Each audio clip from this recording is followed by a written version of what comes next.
were moved. He uttered his voice. He uttered his voice. The earth melted. The earth melted. The Lord of hosts is with us. The Lord of hosts is with us. The God of Jacob, The God of Jacob is our refuge. is our refuge. Selah.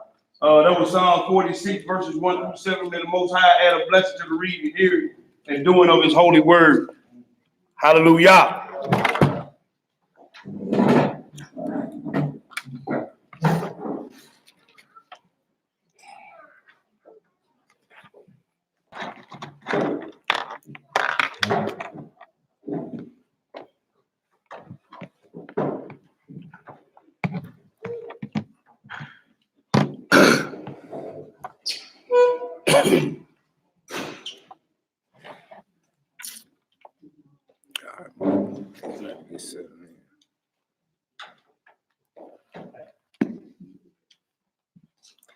All right, Shabbat Shalom, fam. Can y'all hear me? Everybody can hear me back there? Pretty good? Cool. All right. Happy Sabbath, y'all. Happy Sabbath, brother. You know what I'm saying? We closing out the Feast of Tabernacles on the great day, the 8th day, you know what I'm saying? We finna run through a few scriptures. It's a bunch of ways, a bunch of things you can touch on with 8th day, but of course, we're gonna deal with one aspect of it today, and it's basically the tabernacle that's coming to this earth. The one that's coming out of heaven, spoken of in Revelation, the 21st chapter.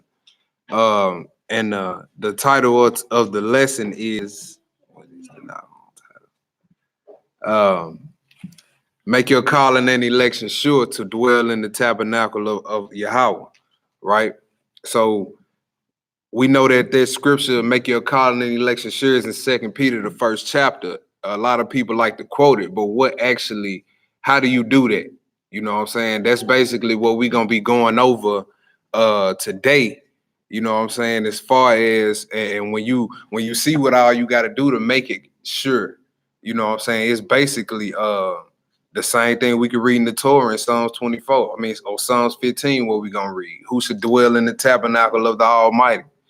Right? And he lays out specific characteristics or qualities that a person must have or must possess, you know what I'm saying, to enter into this tabernacle, because just like we gonna see with the earthly tabernacle, the presence of the Almighty came and dwelt in that tabernacle, right? And if you wanted to be around that tabernacle, you had to be clean.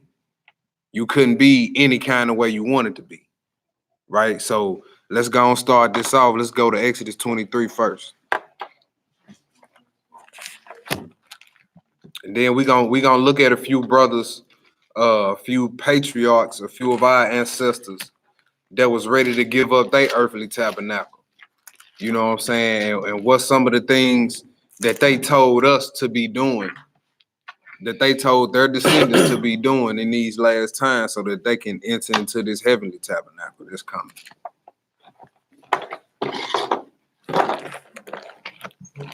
We're in Exodus, the 23rd chapter. Gonna do 14 through 16. Exodus 23, verse 14, and I read. 3 times thou shalt keep a feast unto me in the year. Thou shalt keep the feast of unleavened bread. Thou shalt eat unleavened bread 7 days, right, as I commanded thee. In the time appointed of the month Abib, for in it thou camest out from Egypt, and none shall appear before me empty. Right. So these feast days are commanded. No, we're not doing Halloween in a few days. We're not doing Thanksgiving in a few weeks. We're not doing Christmas in a few months. We're not doing New Year's or New Year's Eve in a few months either. We doing the feast days of the Most High. We'll be doing dedication in a few months. You know what I'm saying? We'll be doing Purim in a few months, right? But this is what we were commanded to do. Go ahead. 16. And the feast of harvest, the first fruits of thy labor, right, which thou hast sown in the field, and the feast of ingathering. Right, that's the one we in right now, right? Ingathering, tabernacle. That's right. It's another name for tabernacles. Is ingathering, right? It got something to do with you gathering the fruit of the land. That's another aspect we can go into on this day, But like I said, we're gonna go another lane with it. Go ahead. Which is in the end of the year, Right. when thou hast gathered in thy labors out of the field. Uh-huh. 3 times in a year shall all thy males appear before Yahweh thy power. All right, let's go to Leviticus 23. Leviticus 23. Shabbat shalom to everybody on the YouTube checking in, everybody on Facebook as well. Hope y'all enjoyed the feast. We in Leviticus 23, we're gonna do 33 through 36. And Yahweh spake unto Moshe, saying, No, back up to verse 1 and then skip. all right, Read verses 1 and 2. all right. Leviticus 23 and 1. Uh-huh. And the Lord spake unto Moshe, saying, speak unto the children of Israel, and say unto them, concerning the feast of Yah, Right. which ye shall proclaim to be holy convocation. Even these are my feast. Even these are my feasts. Just want to show that. Now let's skip down to 33 through 36. 33 through 36. And Yahweh spake unto Moshe, saying, Right. speak unto the children of Israel, saying, in the 15th day of this 7th month shall be a feast of tabernacles for 7 days unto Yahweh. How many days? 7 days. 7 days unto Yahweh. Go ahead. On the first day shall be a holy convocation. All right, we did Ye shall that. do no servile work therein. Go ahead. 7 days shall ye offer an offering made by fire unto Yahweh. Yeah. On the 8th day. On the what day? On the 8th day shall be an holy convocation unto you. Right. So he said on the 8th day of this feast, you're supposed to have a rehearsal. Right. So people saying you can't keep the feast days in the land of your captivity. Well, where is the kingdom coming? To the earth, right? Right. Right. So how we can't practice for something that's coming here? Where else we gonna practice for that? You think we just gonna start practicing when we get there? Right, brother. No, it don't work like that. Go ahead.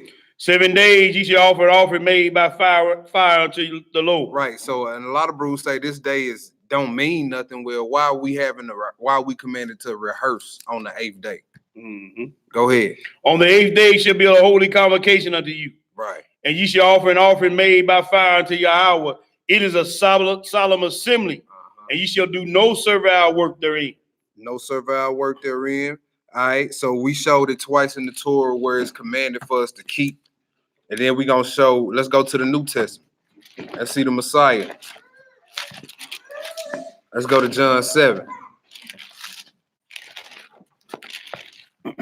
Yeah, you know, in the New Testament, brother, we ain't got to do all that. Yeah, right. All right, well, the one you supposed to be aiming to be like, let's see if he kept That's it right. or not. You'll start at 37. I'll pick it up at 1. Pick it up at 1. Yeah. John chapter 7, John verse 7, 1. Verse 1. John 7, verse 1. John 7, verse 1. After these things, Yeshua walked in Galilee, for he would not walk in Jewry because the Jews sought to kill him. Right. So the Pharisees, the Sadducees, right, the rebellious members of the circumcision at that time was seeking to kill the Messiah on the feast day. Now we supposed to be feasting for 7 days, shouting with a joyous noise up to the Father, and you got murder on your mind. How is that on a feast day? Go ahead. Brother. Now the Jews' feast of the tabernacles was at hand. All right, so the Jews' feast of tabernacles was at hand. Go ahead. His brethren therefore said unto him, depart hence and go into Judea, that thy disciples also may see the works that thou doest. For there is no man that doeth anything in secret, and he himself seeketh to be known openly. If thou do these things, show thyself to the word. Go ahead. For neither this did his brethren believe in him. That? So stop getting in a fuss, in all hyper and upset when your family don't want to hear this truth. That right there just said the Messiah's own brethren didn't believe in him. Right. Right? Go ahead. Then you tell them about the feast days. Hey, you know what I'm saying? They don't want to hear that. Especially Christmas coming up. They done already got stuff on layaway. Oh, no, they ain't trying to hear none of that. Go ahead. Then Yeshua said unto them, My time is not yet come, but your time is always ready. Yeah. The world cannot hate you, but it hated me because I testify of it, that the works thereof are evil.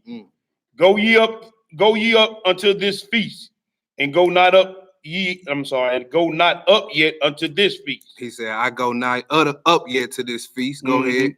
For my time is not yet full come. Yeah. When he said these words unto them, he abode still in Galilee. But when his brethren were gone up, then went he up also up unto the feast. So he had to move incognito because some Negroes was trying to kill him. So he said, look, I ain't going up to the feast, but he would be breaking his own commandment because 3 times out of the year, all males must appear. Right? So he knew brothers was out to kill him. So for a diversion, he like, man, look, I ain't going up to the feast right now. Then when everybody left, he slid up in there incognito. Go ahead. Not openly, but as it were in secret. Then the Jews sought him at the feast and said, where is he? Now, ain't nobody focusing on the feast, what the feast supposed to be about. There you go. Right? You looking for somebody to kill on the feast day. Go ahead. Finish 12 and 13. 12. Yeah. And there was much murmuring among the people concerning him. No, there was, I thought everybody loved sweet Jesus. No. It said everybody was murmuring about him. Yep. Right? The most righteous man on the earth, and people, man, what's up with that nigga, man? That's right. That nigga crazy. Yep. You know what I'm saying? It say he was a man acquainted with grief, so he wasn't walking around joking and playing all the time. Man, what's wrong with him? He act depressed. He had like he don't want to mess with nobody.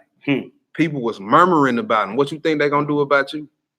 Especially you coming with the same hard message that he came with. Go ahead. For some said, he is a good man. Others said, nay, but he deceiveth the people. You see that? Everything people say about you ain't all good. It ain't all bad either. But you better not be expecting it to be all good. They was split on the Messiah. Some people were like, man, that's a good brother. Some people was like, man, that nigga rotten. Go ahead. Howbeit no man spake openly of him for fear of the Yehudim. All right, skip down to 37. All right. In the last day, that great day of the feast. That great day of the feast, right? So we still seeing the New Testament and Old Testament is linking right up. Go ahead. Yeshua stood and cried, saying, if a man thirst, let him come unto me and drink. He that believeth on me, as the scripture has said. Scripture have said. Go ahead. Out of his belly shall flow rivers of living water. 39. But this spake he of the Spirit, which they that believe on him should receive, for the Holy Ghost or the Ruach HaKodesh was not yet given, because that Yeshua was not yet glorified. All praises. So we just going here to show Old and New Testament Feast of Tabernacles was kept. In the future, it would be kept. Let's go to Zechariah 14. You can't get away from these feast days. Now, you gonna tell me we ain't supposed to keep the feast days here in captivity, but you gonna get in Zechariah 14 and try to start practicing then? Where he said, if you don't come up, you ain't gonna get no rain. So how you gonna know you supposed to come up if you ain't been practicing? Right. If you ain't been rehearsing? Here, your captivity is the best place to practice. Right? You don't take the ACT on the day of the ACT and you ain't study none thinking you gonna pass it. You that's impossible, especially the SAT. Anybody in here ever took the SAT? Man, that's way harder than the ACT. You think you gonna just come up in there without doing no studying, doing nothing, and gonna pass it? Nah, it don't work like that. Zechariah 14, verse 14. Pick it up at 14. Then we really gonna start getting into the lesson. All right. And you also shall fight at Jerusalem, and the wealth of all the heathen round about shall be gathered together, gold and silver and apparel in great abundance. And so shall be the plague of the horses, of the mule, of the camel, and of the ass, and of all the beasts that shall be in the tents as this plague. Right. 16. And it shall come to pass that every one that is left of all the nations which came against Jerusalem. Everyone that is left of all the nations. What happened to the rest of them? Got killed, brother. Got smoked. You heard me? He said that's left. Go ahead. Shall even go up from year to year to worship the King, the Lord of hosts, and to keep the feast of Tabernacle. Who they gotta worship? The Lord of hosts. It says the King, the Lord of hosts. So it won't be no, y'all, let's go down to the polls and vote for Yeshua. No. Now ain't gonna be no voting. Either you gonna get down or you gonna be put down. That's it, brother. Right? Go ahead. And it shall be that whoso will not come up of all the families of the earth unto Jerusalem to worship the King, the Lord of hosts, even upon them shall be no rain. And if the family of Egypt go not up and come not, that have no rain, there shall be the plague wherewith the Lord will smite the heathen that come not up to keep the feast of Tabernacle. Ooh, so if you don't come up and keep this feast right here, you gonna get what? What he say he gonna do? He gonna put a plague on it. There shall be a plague wherewith the Lord will smite the heathen that come not up to keep the feast of Tabernacle. Go ahead, keep reading. This shall be the punishment of Mitzrayim and the punishment of all the nations that come not up to keep the feast of Tabernacles. In that day there shall be upon the bales of the horses holiness unto Yahweh. Yeah. And the pots in the Lord's house shall be like the bowls before the altar. Yea, every pot in Jerusalem and in Judah shall be holiness unto Yahweh of hosts.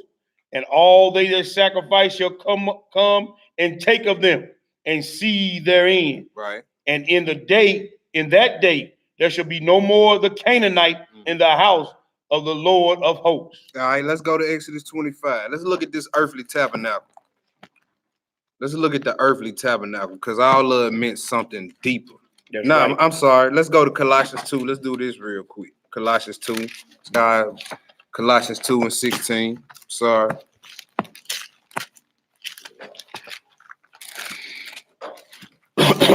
It's important we hit this scripture every feast day, every new moon, because Hebrews will sit up here and try to argue you down. Y'all ain't doing this right. Y'all ain't doing that right. Y'all got this day wrong. Y'all supposed to be doing it on this day. Why y'all eating on this feast? Why y'all not? Look, bro. We pass all the superficial things of the Torah. We done graduated, right? We under a spiritual order, right? We have a better high priest. Yep. So as under this new order, we don't need to be worried about all this trivial stuff. Like it's very irritating to hear Israel constantly argue over trivial matters. Tagging me and stuff on Facebook, man, what you think? They over here arguing about, should you eat this and eat this on the 8th day? Bro, I don't care. What about the deeper spiritual things of these feast days? There you go. Ain't that what we supposed to be worrying about under the order of Melchizedek? The spiritual things, the deeper spiritual mysteries, instead of all this little trivial stuff. Man, what day y'all doing it on down there? Man, look, just know we keeping the feast. What day y'all keeping it on? I don't care. I'm glad y'all keeping it. After so many years of keeping pagan days, right? Because, and truth be told, a lot of these Israelite camps that want to point fingers at brothers and sisters. Look, if you're not doing it based off Jerusalem time, look, we all lost. We all lost. So who has the leeway or the leverage to point the finger at another camp or congregation to say, look, y'all not doing that right? Because for every finger you point, it's 3 more pointing back at 3 things that y'all doing on the feast days wrong. Since we want to get technical. So this is why this scripture is here, Colossians 2, read 16 and 17. Let no man therefore judge you in meat or in drink, right, or in respect of an holy day, or of the new moon, or of the Sabbath days. Right. So when you look up that word judge in this verse, it means to separate or to go ahead and pass judgment on the brother. So also y'all ate on, y'all barbecued on the Feast of Trumpets, y'all going to the lake of fire.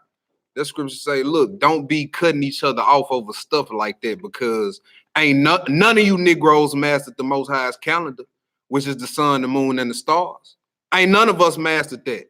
So why are we getting at each other's throat about these little trivial matters over feast days, new moons, and Sabbaths?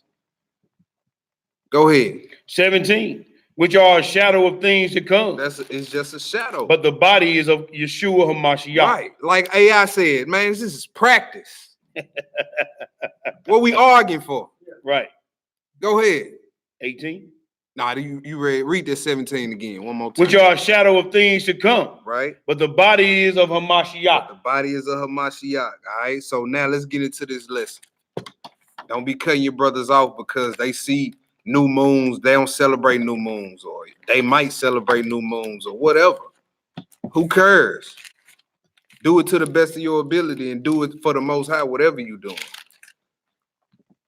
But let's look at this earthly tabernacle. We're going to look a little bit at the temple. All right. And then we're going to see what type of character you're supposed to have to dwell in this. To dwell in this heavenly tabernacle, because you even had to be a certain way to even be around the earthly tabernacle. Yep. Right? So let's do Exodus 25, pick it up at verse 1. And Yahweh spake unto Moshe, saying, speak unto the children of Israel, that they bring me an offering of every man that giveth willingly with his heart, ye shall take my offering. Go ahead. And this is the offering which ye shall take of them: gold and silver and brass and blue and purple and scarlet and fine linen and goat's hair and ram skins dyed red and badger skins and shittim wool, oil for the light, spices for the anointing oil, and for sweet incense, Right. onyx stones, and the stones to be set in the ephod and in the breastplate. Verse And 8. Go ahead.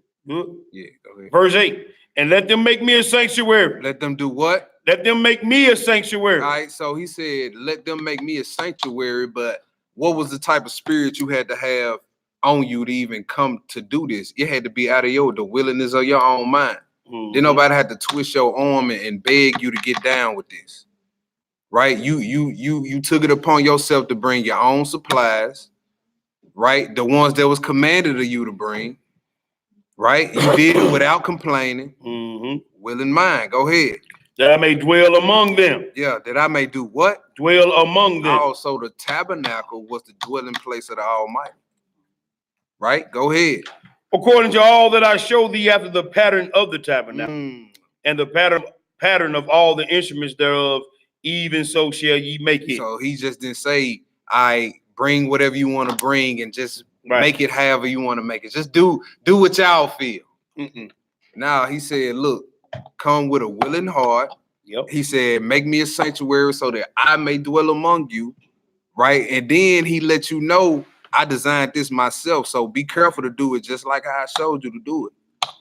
Every little detail. So something that was designed by the Almighty himself, you best believe every little nook and cranny has a typological significance to it. That's right, brother. Every knob, every window, every whatever in there. All right. Let's read a little bit about the ark. Read on down to verse 10. And they shall make an ark of shittim wood. Yeah. 2 cubits and a half shall be the length thereof, and a cubit and a half the breadth thereof, and a cubit and a half the height thereof. Keep going. All right. And thou shalt overlay it with pure gold, within and without. Shall thou overlay it, and shall make upon it a crown of gold round about. Skip to 17 and read down to 22. 17 through 22. And thou shalt make a mercy seat of pure gold. 2 cubits and a half shall be the length thereof, and a cubit and a half the breadth thereof. And thou shalt make 2 cherubims of gold of beaten work. Shall thou make them in the 2 ends of the mercy seat, and make 1 cherub on one end and the other cherub on the other end. Even of the mercy seat shall ye make the cherubims on the 2 ends thereof. What verse you at? 20. Did you read 18? Yeah. Okay, so read that. Start at 18 again. I'm sorry. That was my fault.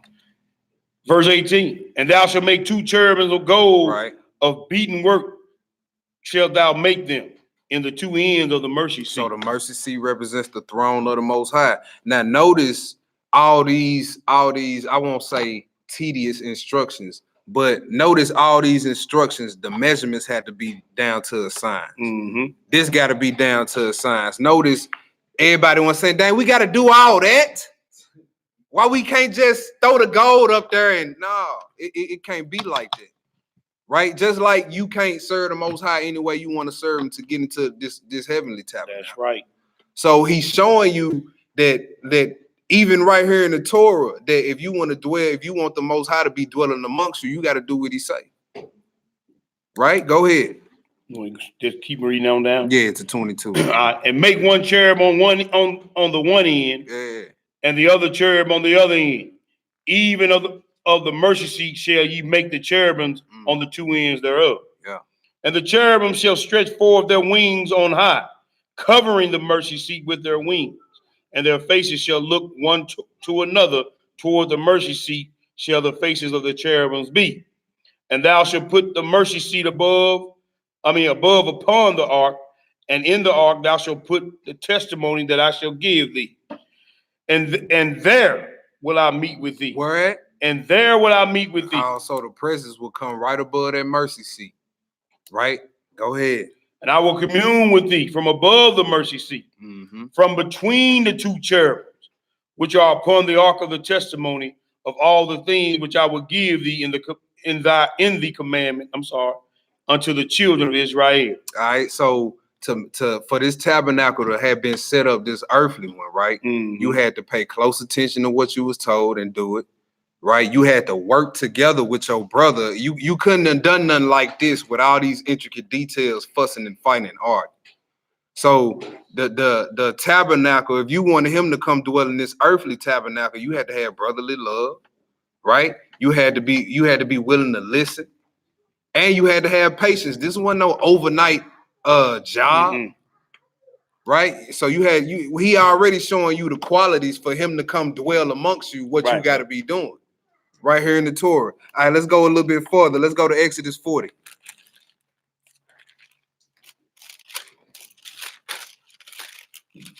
Exodus 40, pick it up at verse 31 through 38. Exodus chapter 40, verse 31. And Moshe and Aaron and his sons washed their hands and their feet thereat when they went into the tent of the congregation, and when they came near to the altar, they washed as the Lord had commanded Moses. They did what? They washed. Okay, so they washed. Go ahead. And he reared up the court round about the tabernacle and the altar, and set up hangings of the court gate. So Moshe finished the work. So the work's finished. You done all you had to do. Come on now. To make sure that this tabernacle is in place. Every measurement is on point. Every socket is tight. Every latch is latched on, right? Ain't none hanging off the sides. None of that. Everything is how it's supposed to be. What happens directly after that? Go ahead. 34. Then a cloud covered the tent of the congregation, and the glory of Yahweh filled the tabernacle. Oh, so this is the confirmation of all things. Once all the work is finished, there you go. Then the glory of the Most High comes and dwells amongst you. Once everything is because if it wasn't how he said it, right, he wouldn't have came and filled that tabernacle with his glory. So that lets you know by him coming down after all the work is finished, after you done everything he commanded, you done operated beside your brother doing this whole mission. You'd have been patient, right? You'd have had the right mindset, the right kind of thoughts while doing this thing every day, because you couldn't just wake up one day and do the work for the tabernacle and then say, you know what, it's a little wet out there. I think we're gonna stay on in today. It's a little chilly outside. Huh? You think these brothers was every day doing this was in pleasant conditions? No, bro. Huh? Go ahead. So after the work is finished, Most High comes dwell with you. Go ahead. And Moshe was not able to enter into the tent of the congregation because the cloud abode thereon. Yeah. And the glory of Yahweh filled the tabernacle. And when the cloud was taken up from over the tabernacle, the children of Israel went onward in all their journeys. But if the cloud were not taken up, then they journeyed not till the day it was taken up. The cloud of Yahweh was upon the tabernacle day by day, and fire was on it by night, in the sight of all the house of Israel throughout all their journeys. That was it on that. Let's go to the next spot, Hebrews 8, verse 1. Hebrews 8 and verse 1. We're going to read 1 through 5.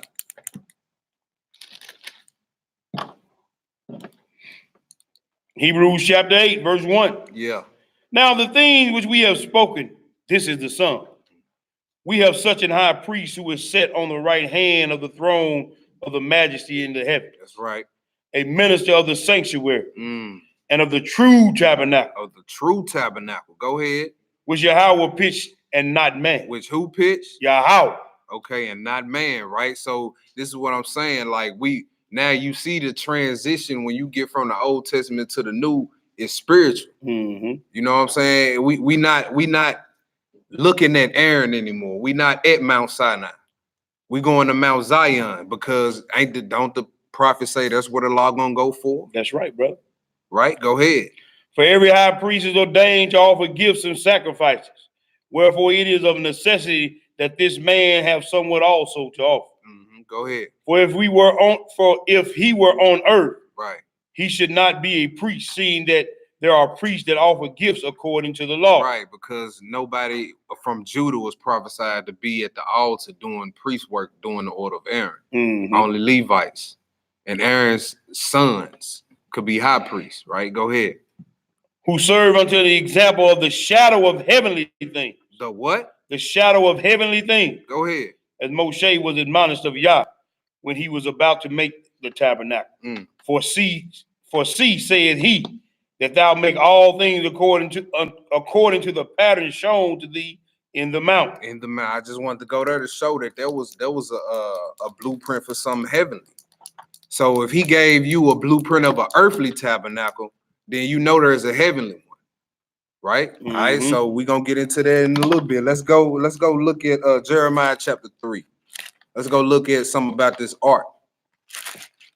So the Most High, he gave Moses a blueprint of an earthly tabernacle and told you that I patterned all these things after something heavenly. All the while knowing one day he was gonna get rid of the earthly tabernacle and the ark. There you go.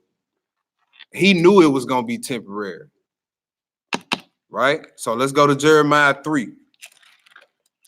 Jeremiah 3, read 16 through 18. All right. 16 through 18. And it shall come to pass when ye be multiplied and increased in the land. When?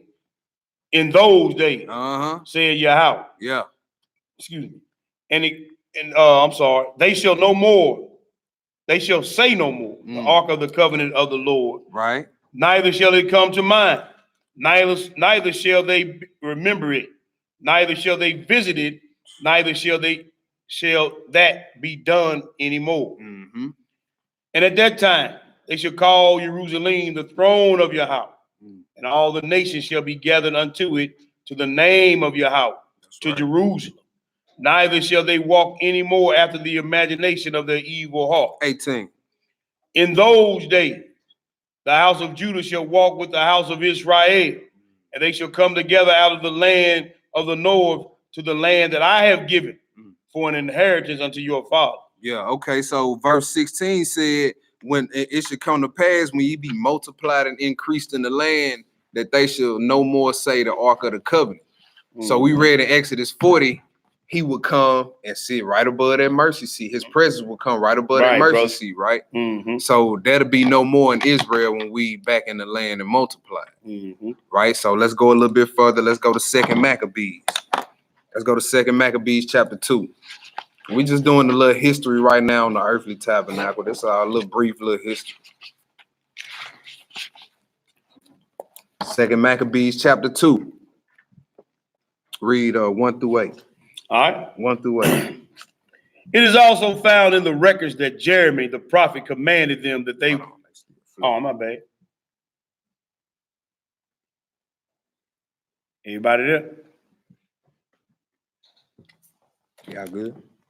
2 Maccabees chapter 2, 1 through 8, y'all. Chapter 2, verse 1. It is also found in the records that Jeremy the prophet commanded them that were carried away to take of the fire as it has been signified. And how that the prophet, having given them the law, charged them not to forget the commandments of Yahweh. You see that? The real men of the Most High, that's the real mouthpiece of the Most High, is going to give the people the law. We're not going to give you no fancy soliloquy. We're not going to sit up here and make you feel good and scratch your ears. right? None of his messages was soft shoe messages. Like that, he wasn't coming to pat you on your back and rub you, right? It was always something that was gonna get people in their feelings and upset. Go ahead. And that they should not err in their minds when they see the images of silver and gold with their ornament. You see that? So it starts right there in your mentals, right there with the lust. Then it trickles down after that. Go ahead. And with other such speeches exhorted he them, that the law should not depart from their hearts. It was also contained in the same writing that the prophet, being warned of Yah, commanded the tabernacle and the ark to go with them. The what? The tabernacle and the ark to go with them. All right, go ahead. As he went forth into the mountain where Moshe climbed up and saw the heritage of Yah. And when Jeremy came thither, he found an hollow cave, wherein he laid the tabernacle and the ark and the altar of incense, and so stopped the door. Now, this right here, this kills the theory that the Ark of the Covenant is in Axum, Ethiopia. Right, brother. That's what they say. But this prophecy right here says different. I'm going to roll with the scripture. Right, there you go. Go ahead. Verse 6. And some of those that followed him came to mark the way, but they could not find it. Right. Which when Jeremy perceived, he blamed them, saying, as for that place, it shall be unknown until the time that Yahweh gather his people again together. How is it in Axum, Ethiopia? Come on, bro. According to this scripture. Come on, bro. You know what I'm saying? That said, it should be unknown where the ark and the tabernacle and the original altar incenses. So they ain't got the tablets, please. They ain't got none of it. That's right. Go ahead. But they could not find it. Which when Jeremy perceived, he blamed them, saying, as for that place, it shall be unknown until the time that Yahweh gather his people again together and receive them unto mercy. Right. Then shall Yahweh show them these things. Yeah. And the glory of Yahweh shall appear. That's why in that day they gonna say they ain't gonna no more say the Ark of the Covenant. There you go. Right? Because he just lets you know in that day the actual glory of Yahweh, he's going to be there. Right? You won't have to look for the Ark of the Covenant to look for the presence of the Almighty. There you go. Go ahead. And the cloud also, as it was showed unto Moshe, right? As when Solomon desired that the place might be honorably sanctified. All right, let's go look at what came after the tabernacle, which was the temple. Let's go to 1 Kings 8. There you go. And we're gonna show you that it was a type as well of the heavenly tabernacle. Right. So it ain't changing up. Let's go to 1 Kings 8, 1 through 11. All right. 1 Kings 8, 1 through 11. Still flipping now. 1 Kings 8, verse 1. Then Solomon assembled the elders, the elders of Israel, and all the heads of the tribe, the chief of the fathers of the children of Israel, unto King Solomon in Jerusalem, that they might bring up the ark of the covenant of Yahweh out of the city of David, which is Zion. Right, go ahead. And all the men of Israel assembled themselves unto King Solomon at the feast of Ethanim, which is in the 7th month. And all the elders of Israel came to the priest, took up the ark, and they brought up the ark of Yahweh and the tabernacle of the congregation, and all the holy vessels that were in the tabernacle, even though did the priests and the Levites bring up. So everything that was in the tabernacle carried over and was brought into the temple. When it was time for the temple to be built. Go ahead. And King Solomon and all the congregation of Israel that were assembled unto him were with him before the ark, sacrificing sheep and oxen that could not be told nor numbered for multitude. And the priest brought the ark of the covenant of Yahweh unto his place, into the oracle of the house, to the most holy place, even under the wings of the cherubims.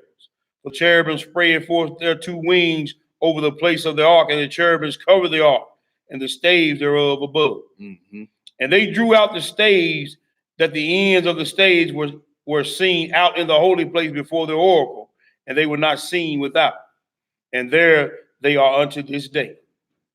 There was nothing in the ark, save the two tables of stone, which Moshe put there at Horeb when Yahweh made a covenant with the children of Israel when they came out of the land of Egypt. You see that? So, and then when you read in other places in Deuteronomy, it lets you know that he made that covenant with every Israelite that was standing there and every Israelite that wasn't even born yet.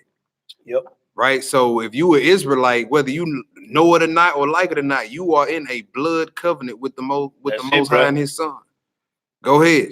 Verse 10. Yeah. And it came to pass when the priest would come out of the holy place that the cloud filled the house of Yahweh, so that the priest could not stand to minister before the cloud, for the glory of the Lord had filled the house of the Lord. That sounds like the same thing that happened in Exodus 40. That's right, brother. Right. So after all the work is finished, after all you done been done, and after all you done did what you was told to do, and you did it how he told you to do it, he comes and his presence is right there with you. Go ahead. Verse 12. Then spake Solomon, Yahweh said that he would dwell in the thick dark. Yup. That's it. That's it on that. If you want to read more about the thick darkness, go to Exodus. Write down Exodus 20 and 21. And also you can write down, I believe, Psalms 97 and 2. Psalms 97 and 2. So let's go to Wisdom of Solomon 9. So we see with the tabernacle, the work was finished. The glory of the Most High came and dwelt right there. The temple was finished. The work is done. He came and dwelt right there. And we read that the tabernacle was a shadow of heavenly things. Let's see about this temple. Wisdom of Solomon chapter 9. You can pick it up at verse 1. Let me get there. Wisdom of Solomon 9, verse 1. Read 1 through 9. O Yahweh, my Father, and Master of mercy, who has made all things with thy word, right? And ordained man through thy wisdom, that he should have dominion over the creatures which thou hast made, and order the world according to the equity and righteousness, and execute judgment with an upright heart. That's right. Give me wisdom that sitteth by thy throne. You see that he didn't say, give me all the dollar bills, the big face hundreds. Yeah. Give me all the women. Give me all the liquor. These are things Solomon asked for, and the Most High gave them to him. And then along with all that, he gave him all the riches. Right? Go ahead. And reject me not from among thy children. That's right. For I, thy servant and son of thy handmaid, am a feeble person, and of a short time, and too young for the understanding of judgment and law. Verse 6. For though a man be never so perfect among children of men, yet thy wisdom be not with him. He shall be nothing regarded. That's right. Thou hast chosen me to be a king of thy people and a judge of thy sons and daughters. Thou hast commanded me to build a temple a temple upon thy holy mount, and an altar in the city wherein thou dwellest, a resemblance of the holy tabernacle which thou hast prepared from the beginning. So even the temple was a holy resemblance of the heavenly tabernacle. Right? Well, I just wanted to show y'all that. So now that we know more about this earthly tabernacle, that it was a pattern of heavenly things, then this earthly temple, it was a pattern of heavenly things. Let's see what we got to do to get into it. All right. Let's go to Psalms 15. Let's go to Psalms 15.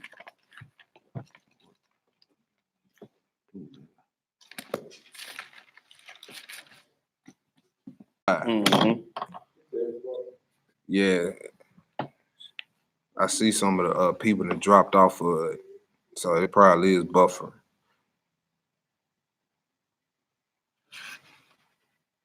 We still buffering on YouTube.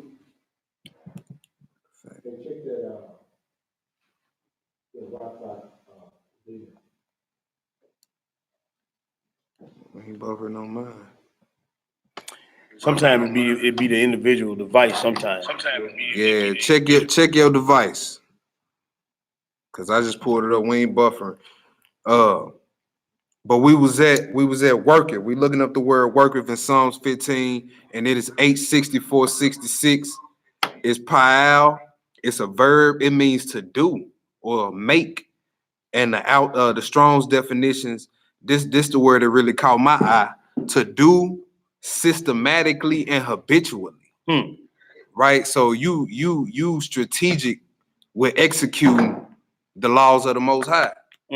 right? And it says habitually. So this is a normal practice for you. Continue.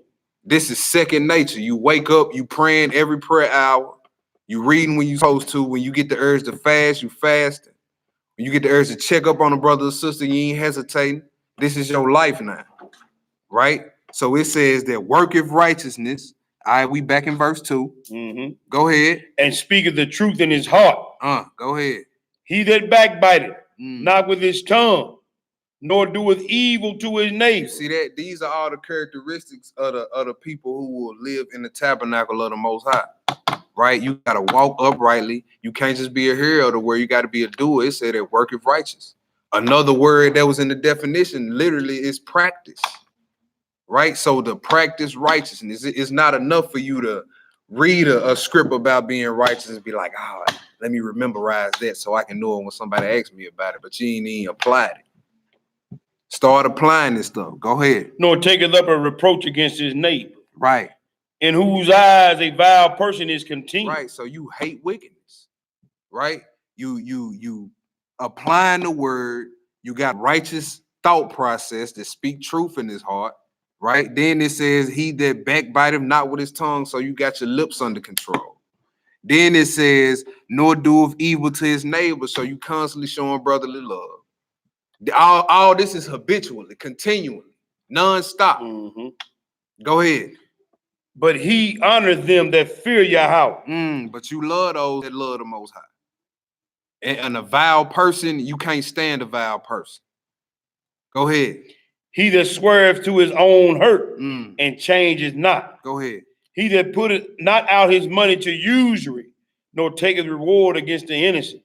He that does these things shall never be moved. You see that? He that does these things shall never be moved. Who controls his thoughts, controls his mouth. That's Watch right. how he treat his brothers and sisters. He said, you going to be there. You going to be dwelling with the presence of the Almighty. You going to see his face in that day. All right, let's go to 2 Peter. 2 Peter 1. 2 Peter 1.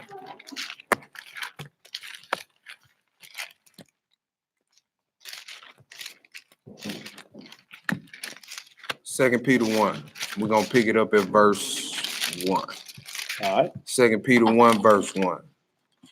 I'm at 1 Peter. 2 Peter 1, verse 1.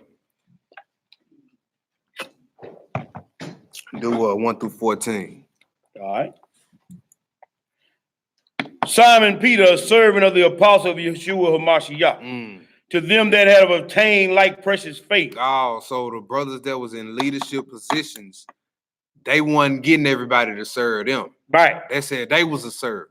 They weren't throwing Peter no apostle, what you call them thing, they always throwing them pastors, them titles and whatnot. Yeah, man. This is pastors. The honorable pastor celebration anniversary. Yeah. Like, bro, that ain't nowhere in the scriptures. No. They 3 years of Messiah's ministry, they weren't celebrating his 3-year anniversary of being in the ministry. They did none of the apostles like that. Nope. Right? He said, I'm a slave to those with the like-minded faith as me. I serve them. They don't serve me. Go ahead. Obtain like precious faith with us through the righteousness of Yah and our Savior Yeshua HaMashiach. That's right. Go ahead. Grace and peace be multiplied unto you through the knowledge of God and of Jesus our Master. That's right. Go ahead. According as his divine power has given unto us all things that pertain unto life and godliness through the knowledge of him that has called us to glory and virtue. See that? It says according as his divine power. This divine power is the spirit of the Most High. Right? He told in Luke 24, he told his disciples, he said, tarry at Jerusalem until you be endowed with power from on high. He was referring to Acts 2. That's the power, mind, and essence of the Almighty, which is his spirit. Right? So he said, by that, we got all things that pertain to life and godliness. Yes, you equipped with everything you need to win the race. Right? Go ahead. For whereby are given unto us exceeding and great precious promises. And the main one being the kingdom of heaven, the heavenly tabernacle. Right? Go ahead. that by these ye might be partakers of the divine nature. Of the what kind of nature? Divine nature. The divine Yes, nature. sir. So we talking about heavenly bodies, right? Mhm. Go ahead. Having escaped the corruption that is in the world through lust. Mm. And beside this, giving all diligence. Giving all diligence. Y'all know what that means? Giving all diligence means maximum effort. That's it, brother. He said giving maximum effort. Go ahead. Add to your faith virtue. Add to your faith. That's the first thing. Now, these 8 things, y'all, we finna go over a few on. So this is how you make your calling and election sure. We gonna see at the end of this, he gonna say, if you abound in these things, you ain't gonna never fail. Mm-hmm. But first you have to give maximum effort. Then you got to add to your faith. Then you got to add to your virtue. Then you got to add to your knowledge. Then you got to add to your godliness, to your brotherly kindness, to your charity. Then he said, if you do these things, you won't never move. You won't never be moved. Right? Go ahead. And to virtue knowledge. And to knowledge temperance. Let's get some definitions of some of these words, right? Let's see what we know what faith is. That's your unwavering belief, your conviction of the truth and the Almighty and his son himself. Mm-hmm. Right? So we know what faith is. Let's see what virtue is. And if you want to pull this up in the blue letter with us, go ahead. It's G703. Virtue is G703. And the outline of biblical usage, check this out, y'all. It says a virtuous course of thought, feeling and action, virtue, moral goodness, any particular moral excellence as modesty, purity. All right. The Strong's definition means manliness, valor, excellence, praise, and virtue. So virtuous would be a high moral standard. That's what the word virtuous means. Mm-hmm. So when he said add to your virtue, that means you're supposed to develop and continue to have a high moral standard of thinking. Right? Your mind is not controlled by low vibrational thoughts, sex, and the partying and getting high and drunk all the time. And nah, your mind is constantly on the scriptures. He said, add to your faith virtue, and to your virtue, so on and so forth. Right? Go ahead. We back in it. Go ahead. Verse 6 again. Yeah. And to knowledge temperance. And to knowledge temperance. Let's get temperance. Let's get temperance, which is self-control. We're going to read it anyway. Temperance is G1466. It says, outline of biblical usage, self-control, the virtue of one who masters his desires and passions, especially his sensual appetites. Strong's definition, self-control, especially continence, temperance. All right? And to temperance, patience. And to temperance, let's look up patience. Let's look up patience. Patience, outline of biblical usage. Strong's numbers G5281. Outline of biblical usage, steadfastness, right? Constancy. So are you consistent with this?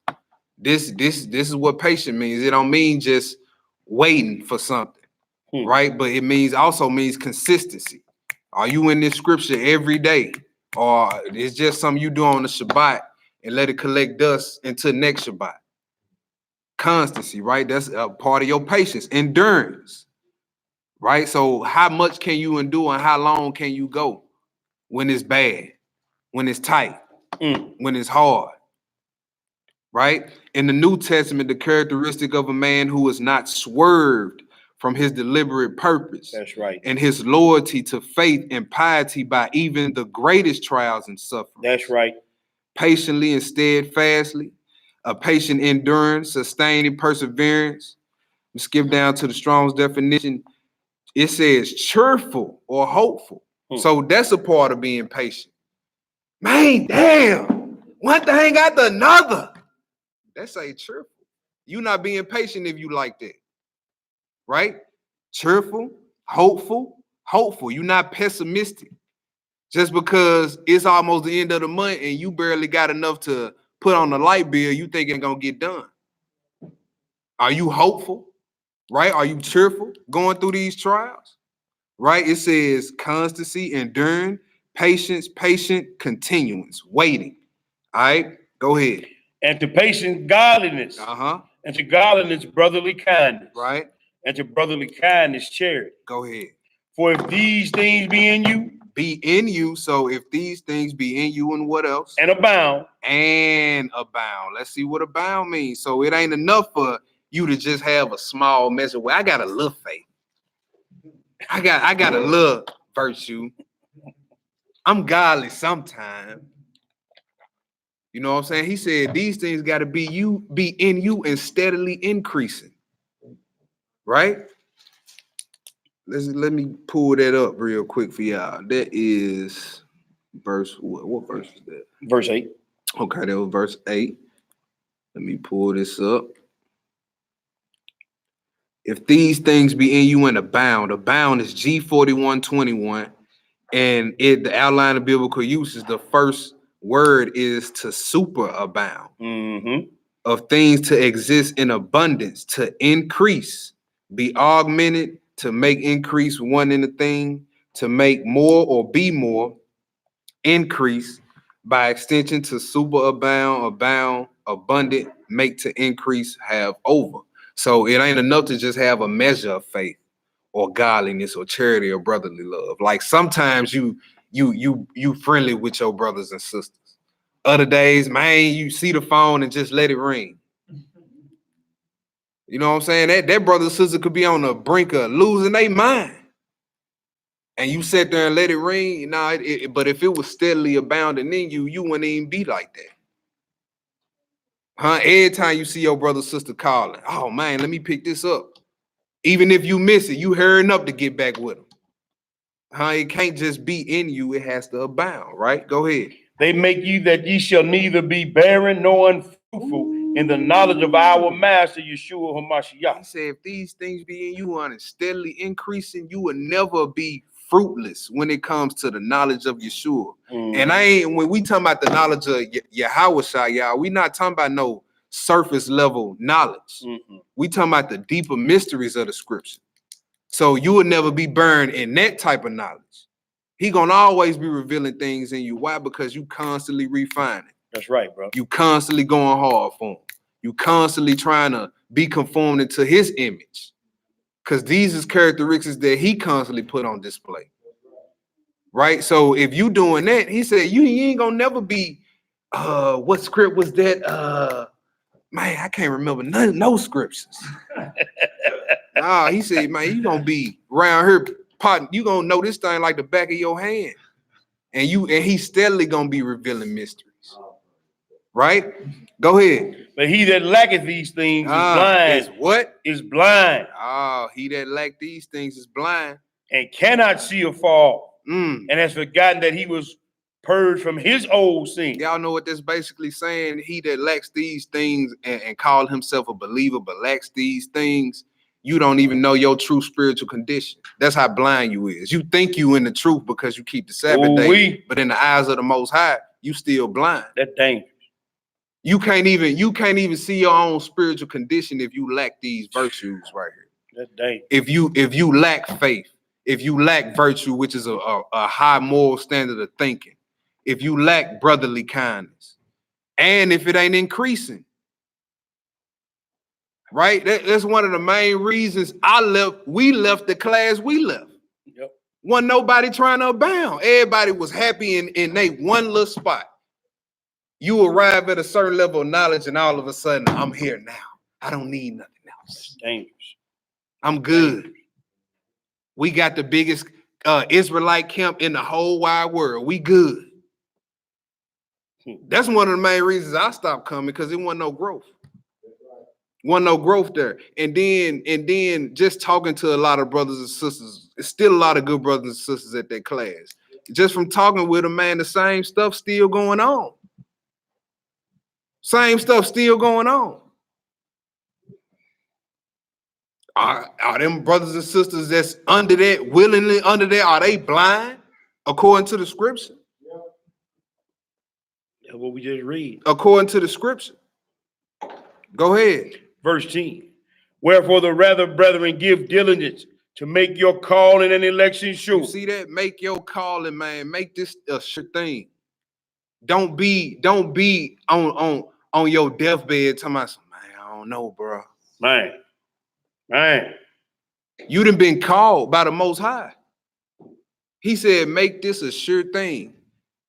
Make it to where at the end, when you get ready to give up the ghost, you can look around at your brothers and sisters and kids and be like, man, I fought the good fight. Yes, sir. You know what I'm saying? Y'all bang hard for the Most High till y'all get ready to give up the ghost. That's right. Make your calling and election sure.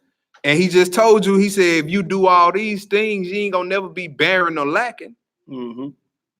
So practicing these 8 things and adding to them, y'all, is how we enter into the heavenly tabernacle. It's how we had the Most High dwell with us. Mm-hmm. We read in Psalms 15, it was basically naming the same characteristics.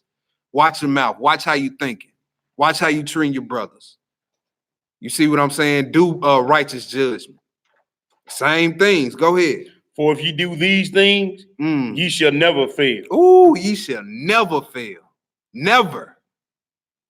You won't fail to enter into the heavenly tabernacle if you do these things. This is how you make your calling and election sure. Go ahead. For so an entrance shall be ministered unto you abundantly Wow. into the everlasting kingdom of our Master and Savior Yeshua HaMashiach. If you complete these things and they increasing in you and they in you, he said a wide entrance to the kingdom gonna be ministered unto you. Bro. A wide entrance. Come on in. Go ahead. Verse 12. Yeah. Wherefore I will not be negligent to put you in all ways in remembrance of these things, though ye know them and be established in the present truth. Right. So, yeah, we know, I know pretty much know everybody in here got some type of measure of faith, some type of measure of righteous thinking. You know what I'm saying? But he said, I won't fail to put you in, even if I get on your nerves, even if the next 5 lessons is about this, I won't fail to put y'all, my brothers and sisters, in remembrance of these things. Make sure these things is in you and always increase. Go ahead. Yea, I think it meet as long as I am in this tabernacle. You see that? They refer to their bodies as tabernacles, right? As I'm in this tabernacle. Go ahead. To stir you up by putting you in remembrance, knowing that surely I must put off this my tabernacle, even as our Master Yeshua HaMashiach has shown me. He did. He told him in John the 21st chapter. He said, when you was young, Peter, you went out and did. He basically, I'm paraphrasing, you did as you pleased. He said, but when you get old, me ain't gonna carry you where you didn't want to go. I mean, you're gonna be taken against your own will. Then Peter was crucified upside down. Right? So he knew his end was coming, and he was able at the end before he went to say, man, I fought the good fight. Right? So we finna look at some of these virtues and look at a little bit of faith. That was the first one, right? Let's look at faith. Let's go to Hebrews 11, 1 through 6. Hebrews 11, 1 through 6. How long we got the room? 2 4. Okay. Hebrews 11, 1 through 6. When you get it, go ahead. Now faith is the substance of things hoped for, the evidence of things not seen. So faith is the substance of things hoped for, the evidence of things not seen. Right? Go ahead. For by it the elders obtained a good report. Through faith we understand that the worlds were framed by the word of Yah. Yeah. So that the things which are seen were not made of things which do appear. So you got to believe that. Right? You know the sun is out there because you can go out there and see it. Come on, bro. But you weren't there when it was created. Come on. But the fact that you can admit that it was created, you by default admit that there's a creator.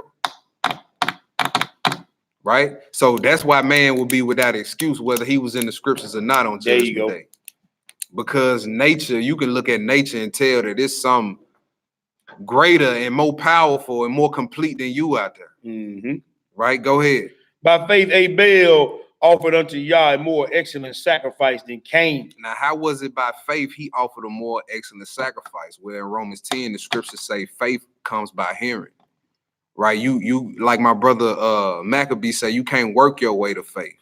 The process is you hear the commandment, you heard, you be like, oh, okay, I can do that. I want to do that. And you execute it. Right?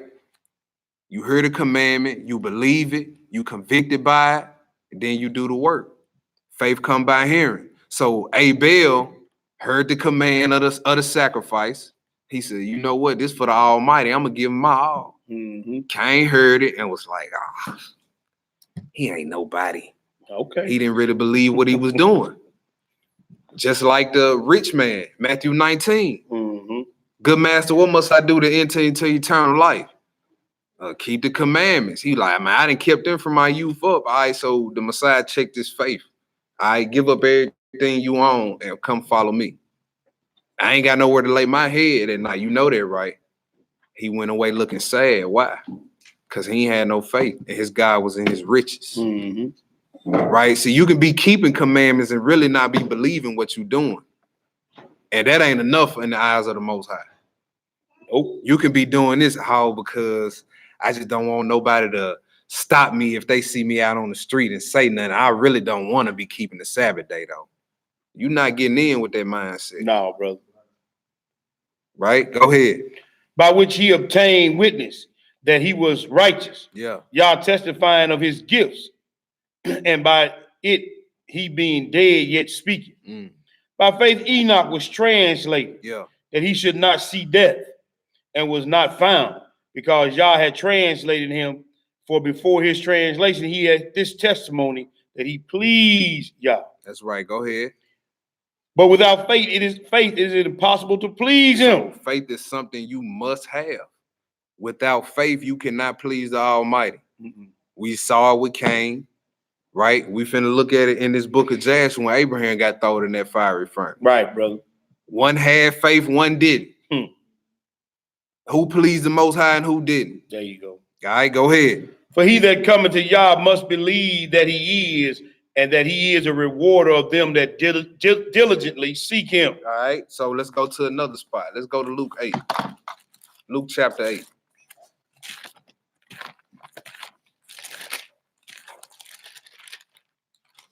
Luke chapter 8. Do 40 through 56. All right. And it came to pass when Yeshua was returned, the people gladly received him, for they were all waiting for him. And behold, there came a man named Jairus, and he was a ruler of the synagogue, and he fell down at Yeshua's feet and besought him that he would come into his house. For he had one only daughter about 12 years of age, and she lay a dying. But as he went, the people thronged him. And a woman having an issue of blood 12 years, which had spent all her living upon physicians, neither could be healed of any. Now, boy, I grew up with 3 sisters and got a wife. And the way some of them acted when they menstruals came on, I know it's probably painful more than likely, ladies. And this woman had this issue, y'all, for 12 years. Non-stop. Yep. Every doctor you go to, ma'am, we can't do nothing about that. We can't do nothing about unflow. Right. Unflow just here. Every doctor you go to, Mm-hmm. they ain't got nothing for you. 12 years, y'all. Some women be ready to go crazy after 5 days. But this was 12 years. I want y'all to think about that. Go ahead. 44. Came behind him and touched the border of his garment, and immediately her issue of blood stank. Right? So she touched the border of his garments. I wonder what was on the border of his garments. Them fringes. That's right. Y'all heard that? Them fringes. YHWH wore fringes? Yes. I remember one brother, he was like, well, y'all, that's, you know, the hem like on your pants, as if the Messiah was walking around Jerusalem in church slacks. In Stacey Adams, Steve Harvey collection. Yeah. Yup. So this lady had the faith. She saw it was a bunch of people around him, said they thronged them. So they was finna suffocate him. It was so much people around him. But look, she ain't let that stop her. If you had an issue of blood for 12 years, you wouldn't let that stop you either. Right. You see that? Go ahead. And Yeshua said, "Who touched me?" When all denied, Peter and they that were with him said, "Master, the multitude thronged thee and press thee. And thou sayest, who touched me? They like, man, all these people around you, so you gonna ask us who touched you? You serious? Go ahead. And Yeshua said, somebody has touched me, for I perceive that virtue is gone out of me. Right? So you look up virtue in this verse, it's a different word than what he said, add to your virtue. This means miraculous power. He like, I felt that miraculous power leave from me. Right? Who touched me? Right? Go ahead. And when the woman saw that she was not hid, she came trembling and falling down before him. She declared unto him before all the people for what cause she had touched him and how she was healed immediately. You see that? So she knew, man, all I got to do is get close and touch the border of his garment. That's all I got to do. And you know, losing all that blood probably made her weak. She could probably barely stand up. And she fighting through all these people, y'all. That's strong faith. This woman don't deserve to be healed with faith like that.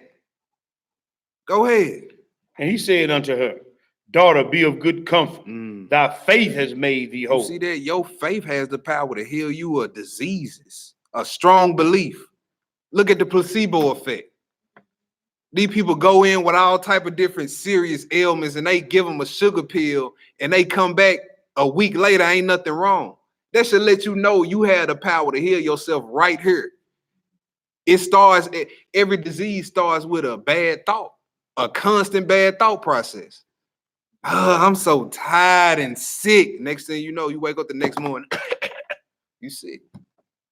Oh, I'm so fat and ugly, and next thing you know, you blow up like a house. You know what I'm saying? Like, yo, the things we think and speak, y'all, have an effect on our lives. That's why he told you in Proverbs, guard your heart with all diligence, because out of it come the issues of life. Right, brother. Right? Don't start switching it around. I'm righteous. I'm a child of light. You know what I'm saying? When you feel tired, man, I got energy. Then get up and start walking. That tired feeling gonna leave you.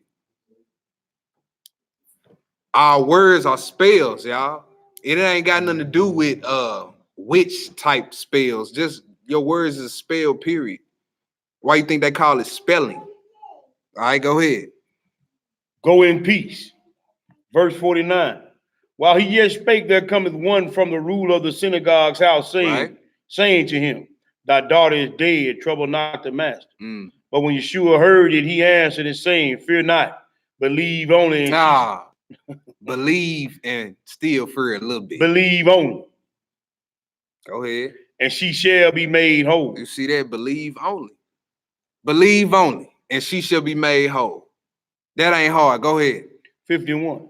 And when he came into the house, he suffered no man to go in save Peter and James and John and the father and the mother of the maid. And all wept and bewailed her, but he said, weep not. She is not dead, but sleeping. Now check this out. Verse 53. And they laughed him to scorn. Did what? They laughed him to scorn, knowing that she was dead. Yeah, see, that people gonna laugh at you for this thing.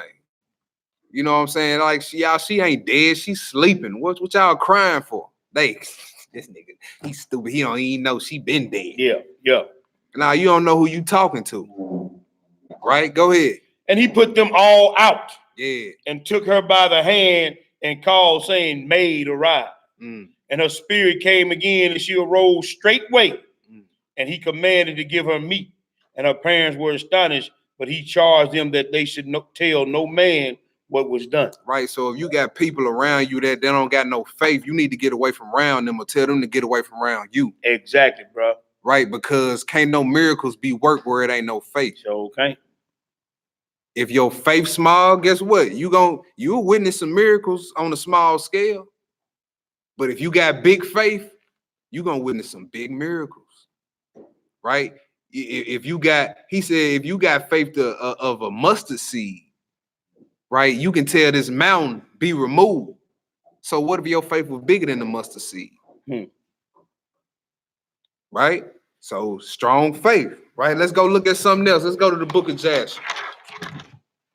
Let's go to the book of Jasher, chapter 12. 2.7. Book of Jasher, chapter 12. So just to catch everybody up to speed, what's going on in this story? The previous chapter, chapter 11, Abraham, father Terah. Terah didn't believe in the same God Abraham believed in. Right. He served idols. He had a room full of idols, right? Abraham was just walking through one day, and he like, man, so what all these idols, man? He had statues of men standing up there with axes in their hand and all that. And he would set food out for these idols every day. Mm-hmm. Right? So Abraham, long story short, he destroys all the idols. Then he go in front of the king Nimrod after his father found out he did it. He tell Nimrod off. You know what I'm saying? Told Nimrod what the business was. Look, the Most High gonna put you down if you keep serving idols. Right. They get pissed off, want to punish Abraham. Right? So we finna see what happened to him. Jasher chapter 12, pick it up at verse 1. And when the king heard the words of Abram, Yeah. he ordered him to be put into prison. And Abram was 10 days in prison. Mm. At the end of those days, the king ordered that all the kings, princes, and governors of different provinces and the sages should come before him. And they that sat before him, Abram, was still in the house of confinement. Yeah. And the king said to the princes and sages, have you heard what Abram, the son of Terah, has done to his father? Thus he has done to him, and I ordered him to be brought before me, and thus has he spoken. His heart did not misgive him, neither did he stir in my presence, and behold, now he is confined in prison. See that he wasn't scared? Go ahead. And therefore decide what judgment is due to this man who reviled the king, who spoke and did all these things that you heard. You know something I noticed about that verse 4 tripped me out. These heathens operate the same way. Like, when you don't let them run over you, they swear you disrespecting them. You know what I'm saying? Like Abraham didn't let Nimrod take control of the situation, and he said he reviled him. Like he just got up there and disrespected. Look, he just told you straight up what it was. Just cause you in a position of power, don't think I'm gonna be soft about it. No, I'm gonna still tell you what it is, and you take it how you take it. But I just wanted to, I noticed it. Like it's been like that. Go ahead. Verse 5. Yeah. And they all answered the king, saying, the man who reviled the king should be hanged upon a tree. But having done all the things that he said, and having despised our gods, he must therefore be burned to death. For this is the law in this matter. Go ahead. If it pleases the king to do this, let him order his servants to kindle a fire both night and day in the brick furnace. And then we will cast this man into it. And the king did so, and he commanded his servants that they should prepare fire for 3 days and 3 nights in the king's furnace. That is at Kasdim. The king ordered them to take Abram from the prison and bring him out to be burned. Now, what if this was one of y'all in this situation? Y'all be looking, will y'all be saying to the Most High, if you was with me, why am I in this situation? Right? He ain't never say the weapon wasn't gonna be formed. He said it wasn't gonna work. Right. It wasn't gonna prosper. And keep in mind, Nimrod is one of Abram's kinfolk. Go ahead. Near kinsman.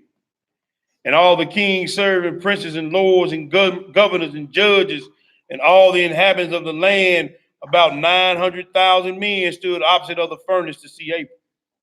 And all the women and the little ones crowded upon the roofs and towers to see what was doing with Abram. And they stood all together at a distance. And there was not a man left that did not come on that day to behold the scene.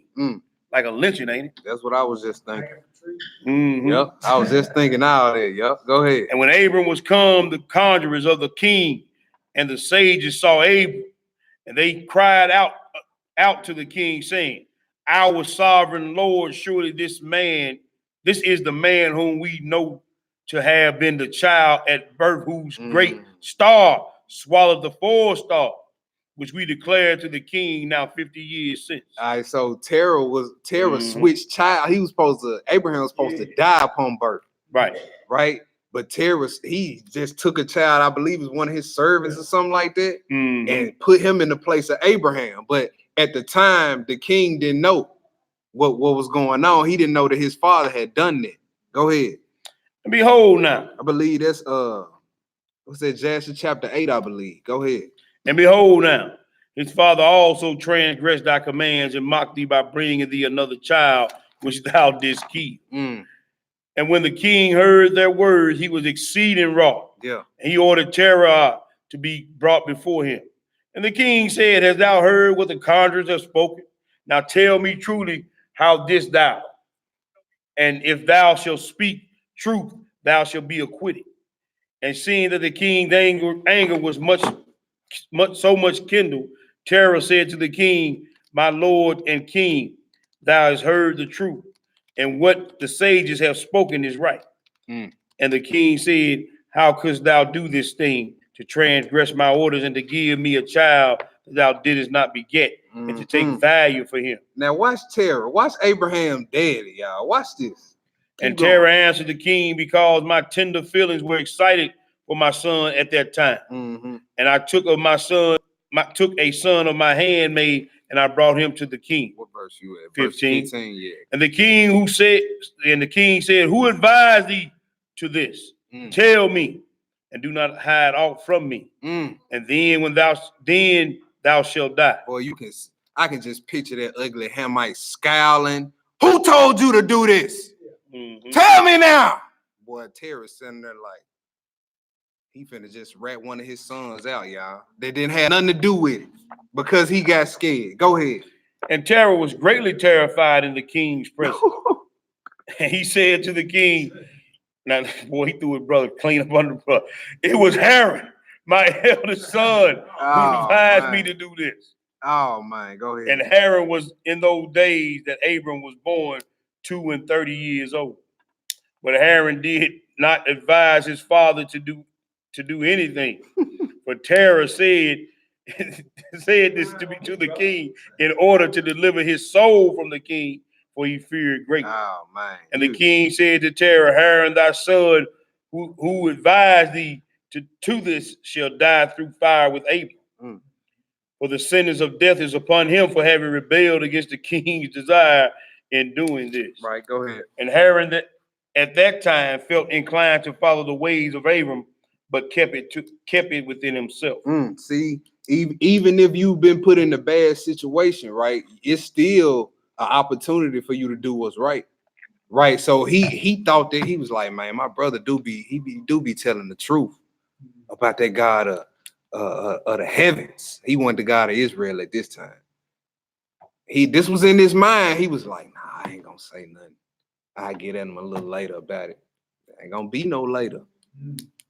Go ahead. And Haran said in his heart, behold, now the king has seized Abram on account of these things which Abram did.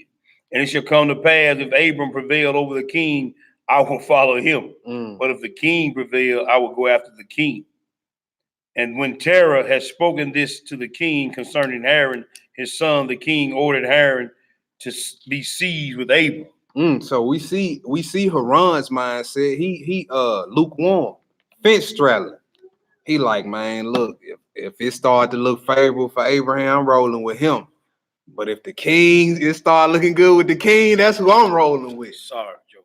You know what I'm saying? Even in this time, the Most High still roll how you roll right now. If you lukewarm, I'm gonna spit you out. No protection for you. No protection for you. Abraham stood in front of the king, told him what the business was, and they said his heart didn't waver. He wasn't scared. Go ahead. And they brought them both, Abram and Haran, his brother, to cast him into the fire, and all the inhabitants of the land, and the king's servant, and the princes, and all the women and little ones were there, standing that day over them. And the king's servant took Abram and his brother, and they stripped them of all their clothes, excepting their lower garments which were upon them. And they bound their hands and feet with linen cords. And the servants of the king lifted them up and cast them both into the furnace. And Yahweh loved Abram, and he had compassion over him. And Yahweh came down to deliver Abram from the fire, and he was not burned. But all the cords which they had bound him were burned, while Abram remained and walked about in the fire. You see that your faith has the power to get certain ailments off you, and it'll cause for supernatural protection to come down. Right? How are you in the fire almost butt naked in your drawers with cords tied around you, and you in there, and the only thing that burned up on you was the cords they had you tied up with. Go ahead. And Aaron died when they had cast him into the fire. And he was burned to ashes. Why was he burned to ashes and Abraham wasn't? Go ahead. For his heart, his mind was not perfect with Yahweh. That's right. Go ahead. And those men who cast him into the fire, the flame of the fire spread over them, and they were burned. That's right. And 12 men of them died. You see that, Ron? He didn't have faith. He was fence straddling. Oh, if it look good with Abraham, I'm going over here. But if it look good with the king, that's who I'm rolling with. Abraham, he be talking truth. I ain't gonna lie, but I just don't know, man. I just don't know. You know he talking truth and still ain't gonna roll with And it. you got burned up because of that type of mindset. That type of mindset. But if you was to stand strong on it, like you didn't even care what was happening. Even when the sentence came down for you to be thrown in the fiery furnace, Abraham was like, no, wait, I was just playing. He didn't even do that. He went through it. And guess what? He was protected because his faith. He pleased the Most High. Without faith, you can't please him. Go ahead. 27. And Abram walked in the midst of the fire 3 days and 3 nights. And all the servants of the king saw him walking in the fire. And they came and told the king, saying, behold, we have seen Abram walking about in the midst of the fire. Yeah. And even the lower garments which are upon him are not burned, but the cords with which he was bound is burned. And when the king heard their words, his heart fainted, and he would not believe them. So he sent other faithful princes to see this matter. And they went and saw it and told it to the king. And the king rose to go and see it. And he saw Abram walking to and fro in the midst of the fire, and he saw Aaron's body burn, and the king wondered greatly. That's cool right there. We'll stop it right there. What verse was that? That was verse 28. Y'all can read that all the way through. I just want to show you a lesson on faith right there. That's one of the 8 things we read in 2 Peter 1. Let's go to the next. Let's deal with a little bit with virtue. A high moral standard of thinking is what we read the definition was. So let's go to Colossians chapter 3. Go to Colossians 3. How do we add to our virtue? How do we create a high moral standard of thinking? Let's see what the scriptures say. What you say? Colossians what? Chapter 3, 1 through 6. We ain't gonna go through all 8 of them. We're just gonna hit a few on. Colossians 3. Verse 1. If ye then be risen with Christ. All right, so stop. If you then be risen, that means to be risen, you had to be what first? Buried. Buried and dead. Right? What's buried and dead? That old you. Right, bro. That old mind frame. That old way of thinking. Right? Go ahead. If you be risen, go ahead. Seek ye those things which are above. That's how you develop. That's how you add to your virtue. Only thinking about those things that are above or righteous. What's above? The angels, the heavenly tabernacle. You know what I'm saying? You can just sit around when you ain't doing nothing. Just think about the kingdom. How the kingdom gonna be. Who just imagine all your brothers and sisters there y'all living next door to each other.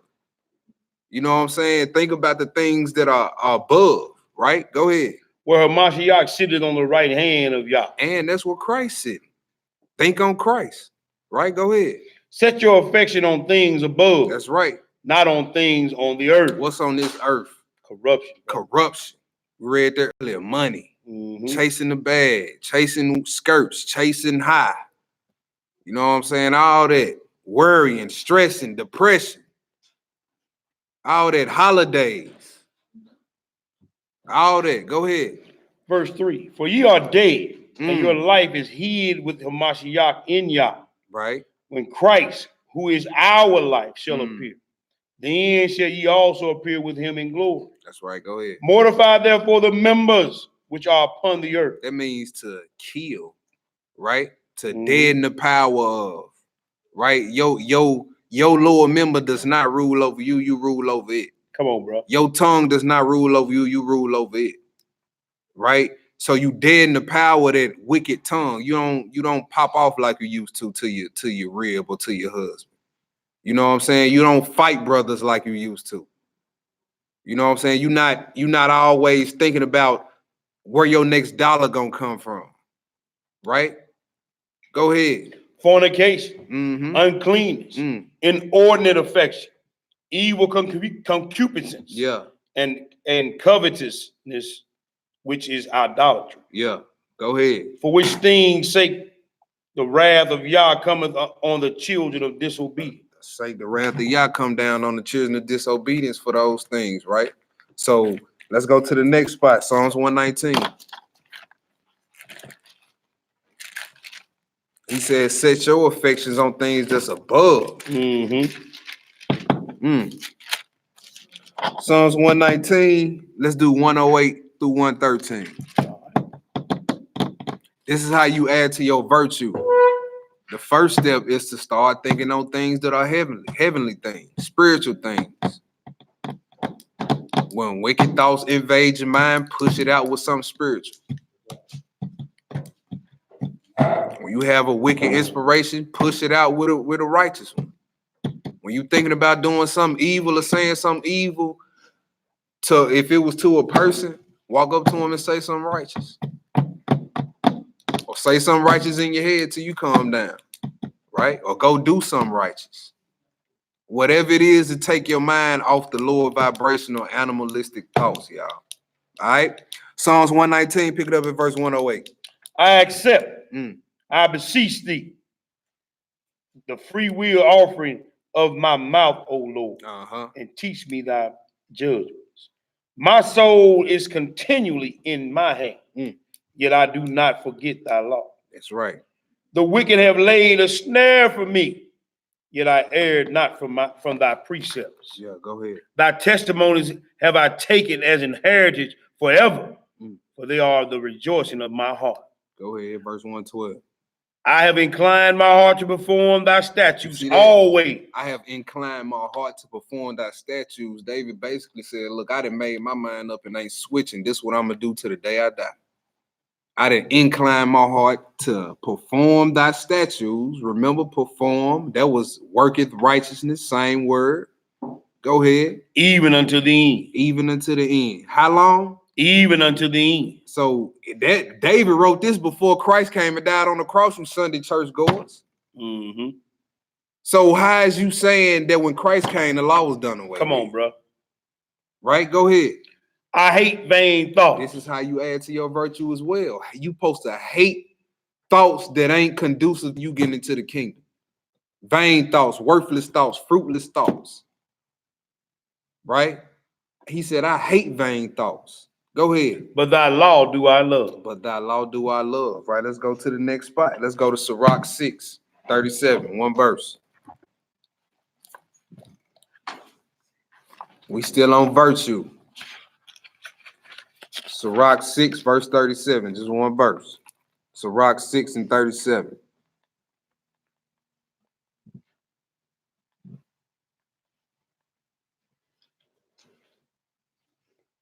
Sirach the 36, verse 37. Sirach 6. Sirach 6 and 37, I'm sorry. Let thy mind be upon the ordinances of the Lord. Let thy mind be what? Upon the ordinance of the Lord. Okay. And meditate continually. Sometimes. Continually. When you feel like it. Continually. When you get around to it. Continually. He said continually meditate. That's all you need to be thinking about. Go ahead. In his commandments, he shall establish thine heart and give thee wisdom at thine own desire. You see that? If you let your mind be upon the ordinances and always meditating, whenever you ask for wisdom, he gonna give it to you. It ain't gonna be you ask him for something and then 2 weeks later it show up. He said, whenever you ask me if you've been doing this, I got you. Y'all think we can get to that? That's all attainable for everybody in here to get to that point. Right? Let's go to the next spot. Isaiah 50. No, go ahead. We read 36 and we just stopped at 37. We just read 37. You want to read 36? Yeah, let's read 36. Let's read 36. Go ahead. Jump up to 35. Jump up to 34. Okay. No, jump up to 33, my brother. Here, bro. Yeah. No, 32. Read, 32 through 37. Go ahead. Y'all sure? Yeah. I just want to make sure we ain't bagging it up no more. Yeah. My son, if thou wilt, thou shalt be taught. Mm. If thou wilt apply thy mind, thou shalt be proved. You see that? So you can be taught and not apply what you've been teaching, what you've been taught. He said, when you apply thy mind, thou shalt be prudent. That's when you're going to get the wisdom when you start applying it, because that's what wisdom is anyway, the application of knowledge. Go ahead. If thou love to hear, thou shalt receive understanding. That's right. If thou bow thine ear, thou shalt be wise. Mm. Stand in the multitude of the elders and cleave unto him that is wise. Yeah. Be willing to hear every godly discourse. Yeah. And let not the parables of understanding escape thee. Look, Sister Jessica said, read that whole chapter. Yeah, this whole chapter do bang now. Go ahead. If thou seest a man of understanding, get to thee betimes unto him. Yeah. And let thy foot wear the steps of his door. Yeah, he said, worm to death.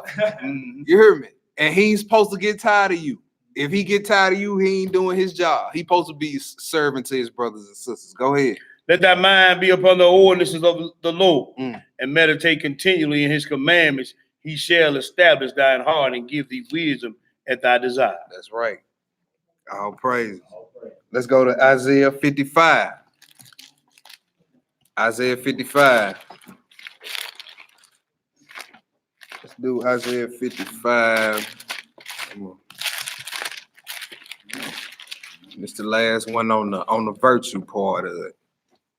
Then we're gonna hit a little bit of temperance and patience. Then we're gonna hit a little bit of, we can tackle brotherly kindness and charity all together. It's pretty much the same thing.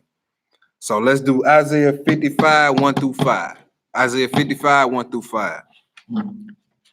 Ho, everyone that thirsty, come ye to the waters, and he that hath no money, come ye buy, eat, and eat. Yea, come buy wine and milk without money and without price. Prosperity preachers can't read this scripture right here. No. He inviting you, even if you ain't got no money. He like, come on down. Huh? Go ahead. Wherefore do ye spend money for that which is not If praise? you in the Sunday church and you going to Sunday service, look, and you paying tithes, you spending your money and you ain't even getting fed correctly. They feeding you some GMO version of the scriptures. Right? Processed. That's like eating processed food all the time. You ain't eating nothing organic or healthy without pesticides, right? Go ahead. And your labor for that which satisfies not. And you think you working to get into the kingdom of heaven, you not. It ain't gonna satisfy you in the end. Go ahead. Hearken diligently unto me, and eat ye that which is good, and let your soul delight itself in fact. Notice he didn't say hear what you want to hear. He said, now hearken, listen diligently. Go ahead. Incline your ear and come unto me. Hear, and your soul shall live. And I will make an everlasting covenant with you, even the sure mercies of David. Go ahead. Behold, I have given him for a witness to the people, a leader and commander to the people. Behold, thou shalt call a nation that thou knowest not, and nations that knew not thee shall run unto thee, because Yahweh thy Elohim, and for the Holy One of Israel, for he has glorified thee. Verse 6. Seek ye Yahweh while he may be found. Call ye upon him while he is near. He says, seek him while he may be found. So it's going to be a time where he ain't going to be found. You're going to be calling and it's going to be too late. You're going to be calling when it's time for him to come down and lay everything flat. Then you call. Too late. He ain't at the house now. He come to Rick's shop. Go ahead. Verse 7. Yeah. Let the wicked forsake his way, and the unrighteous man his thoughts. Let the unrighteous man his what? His thoughts. His thoughts. Go ahead. And let him return to your house, and he will have mercy upon him until our Elohim, for he will abundantly pardon. Right. For my thoughts are not your thoughts. See there, he said, my thoughts ain't your thoughts. I don't sit around thinking about chasing a bag all day. So why, if you my son, why you sitting around thinking about chasing the bag all day? I don't sit around thinking about the next skirt I'm gonna chase. This is what the Most High saying. My thoughts ain't vain like man thoughts. In Psalms, he said, I know all the thoughts of man and they are vanity. Go ahead. Neither your ways, my ways, said Yahweh. For as the heavens are higher than the earth. That was it on That was all you wanted? Yeah. Let's go to let's deal a little bit with temperance, right? Because it said add to your temperance, right? So let's deal with a little bit of that. Let's go to 1 John 2. And y'all, we finna start going into these testament of the 12 patriarchs. The last few scripts is coming out of that. 1 John chapter 2. We're gonna pick it up at verses 15. We're gonna read 15 through 17. All right. 15 through 17. Love not the world. Love not the what? The word. Neither the things that are in the world. Neither the things that are in the world. Go ahead. If any man love the world, the love of the Father is not in him. For all that is in the world, the lust of the flesh and the lust of the eyes and the pride of life is not of the Abba, but is of the world. So the lust of the eyes and pride. It's a scripture in Sirach tell you pride was not made for man, nor furious anger for him that is born of a woman. That's right, brother. Right? Pride first came into the earth through Satan. It wasn't nobody there to tempt him to do what he did. Nope. What rose up in him? That pride. So anytime a brother or sister is showing that, they showing the very characteristic that got him kicked out of heaven. Whom you lend your members to. That's whose servants you are. Right? So it said the eyes, the lust of the eyes and the pride of life is not of the Father, but is of the world. Go ahead. 17. The world passes away. So why would you love the world if it's gonna pass away?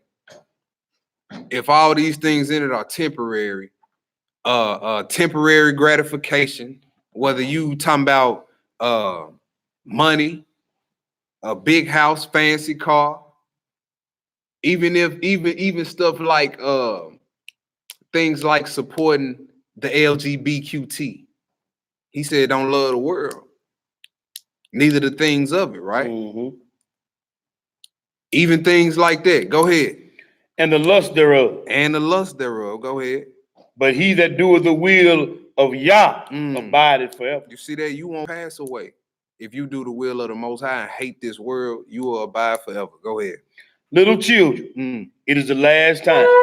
As ye have heard that Antichrist, that's all you wanted, 18? Yeah, I'm in this. Yeah, that was it on that. Yeah, I'm in this testament of the 12 patriarchs. This is pretty much what we're gonna be in for the duration of the lesson.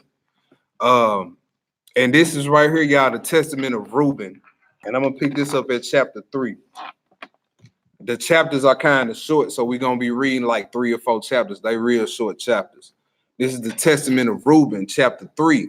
And when you read these testament of the 12 patriarchs, these are our brothers who were basically on their deathbed, getting ready to give up their earthly tabernacle, right? And they was giving their descendants, you know what I'm saying, which is their sons and us, knowledge about those 8 virtues we read in 2 Peter 1. Patience, brotherly kindness, charity. You know what I'm saying? So we finna read some about Reuben. We finna read chapters 3 through 6. This is the testament of the 12 patriarchs, the testament of Reuben. Chapter 3. Is that where I want to start? Yeah, chapter 3, we're going to pick this up at verse 10. Do not devote your attention to a woman's looks, nor live with the woman who is already married, nor become involved in affairs with women. For if I had not seen Bilhah bathing in the sheltered place, I would not have fallen into this great lawless act. So what we can get from that is like we've been saying, your eyes is a tunnel to your mind, right? Don't let your eyes see it, and 9 times out of 10, your brain probably won't think it. So he said, if I had not seen her bathing in the sheltered place, I would not have fallen into this great lawless act. For so, now check this out. I just said this. For so absorbed were my senses by her naked femininity, that I was not able to sleep until I had performed this revolting act. While our father Jacob had gone out to visit his father Isaac, and we were at Gedar near Ephratah in Bethlehem, Bilhah became drunk and was sound asleep, naked in her bedchamber. So when I came in and saw her nakedness, I performed the impious deed without her being aware of it. Leaving her sleeping soundly, I went out, and immediately a messenger of Yah revealed it to my father. He came and made lamentation over me and never again touched her. Do not devote your attention to the beauty of a woman, my children. I'm gonna read that again. Do not devote your attention to the beauty of a woman, my children, nor occupy your mind with their activities, but live in integrity of heart. That's their godliness. That's one of them virtues right there. It says, in the fear of the Lord, and weary yourself in good deeds and learning and intending to your flocks until the Lord gives you a mate whom he wills, so that you do not suffer as I did. For until my father's death, I never had the courage to look him in the face or to speak to any of my brothers because of this disgraceful act. Even unto now, my conscience harasses me because of my impious act. Yet my father consoled me greatly and prayed to the Lord in my behalf, so that the Lord's anger passes me by, which is just how the Lord treated me. From that time until now, I have kept a careful watch and have not sinned. So then, my children, observe all the things that I command you and do not sin. For the sin of promiscuity is the pitfall of life, separating man from Yah and leading on towards idolatry. So he said the spirit of being promiscuous, having all this indiscriminate sex, he said, look, that's the pitfall of life. Right? And he said he couldn't even sleep. The lust had got on him so bad. All right, so it says, for promiscuity have destroyed many, whether a man is old, well-born, rich, or poor. He brings himself disgrace among mankind and provides Beliar with an opportunity to cause him to stumble. Right? I'm gonna skip down to chapter 5. Chapter 5, and it says, for women are evil, my children. And by he's saying this because he had just finished going into the woman that was dealing with Joseph, trying to get him to cheat and all that. Well, she was trying to cheat and get him to sleep with a married woman, rather. He says, for women are evil, my children, and by reason they're lacking authority and by reason of their lacking authority or power over man, they scheme treacherously how they might entice him to themselves by means of their looks. And whomever they cannot enchant by their appearance, they conquer by a stratagem. Basically a strategy. He said, so she can't get you by your looks. She plotting on something else. Well, I know he love his kids. I'm gonna use them. You see, women do that all the time. We hear women holding men and kids ransom all the time because things didn't work out between them. Right? It says, indeed, the angel of the Lord told me and instructed me that women are more easily overcome by the spirit of promiscuity than are men. They contrive in their hearts against men by decking themselves out. They lead men's minds astray. By a look, they implant their poison. Or when a pretty woman cut them eyes at you, be careful. Be careful, especially if it ain't yours. It's by their look, they implant their poison. That's how it starts. And finally, in the act itself, they take them captive. For a woman is not able to coerce a man overtly, but by a harlot's manner, she accomplishes her villainy. Accordingly, my children, flee from sexual promiscuity and order your wives and your daughters not to adorn their heads and their appearances so as to deceive men's sound minds. For every woman who schemes in these ways is destined for eternal punishment. Check this, y'all. This is where it gets deep. For it was thus that they charmed the watchers who were before the flood. As they continued looking at the women, they were filled with desire for them and perpetrated the act in their minds. You see, your action started in your mind, even with the watchers. They was looking at those women. And they didn't let their mind, they didn't push that wicked vibration out with a righteous one. So they ended up acting on it. right? It says, they perpetrated the act in their minds, then they were transformed into human males. And while the women were cohabitating with their husbands, they appeared to them. Since the woman's minds were filled with lust for these apparitions, they gave birth to giants, for the watchers were disclosed to them as being as high as the heavens. Yep. So guard yourself against sexual promiscuity. And if you want to remain pure in your mind, protect your senses. These gates right here, protect your senses. Protect your senses from women. And tell them not to consort with men, so that they too might be pure in their minds. So consort is basically you constantly around a bunch of males. You eventually gonna get caught up in something. So tell your women, look, don't always be around a bunch of males. That's why before I got married, whenever I heard the women say, I don't like too many females. All I hang around is dudes. Yeah. Wait a minute. So you don't like what you are, but you expect me to like you. How that work? You see, that's a red flag right there. All right, it says, boom, boom, boom. Where was I at? Lost my spot. Okay, here we go. It says, protect your senses from women and tell them not to consort with men, so that they too might be pure in their minds. For even reoccurring chance meetings, although the impious act itself is not committed, are for these women an incurable disease. So he's saying eventually, if that's all you around men all the time, you eventually, something gonna pop off. You eventually gonna start lusting, or they eventually gonna start lusting after you, right? It says, but for us, they are the plague of Beliar and the eternal disgrace. Because in sexual promiscuity, there is a place for neither understanding nor piety. And every passion dwells in this desire.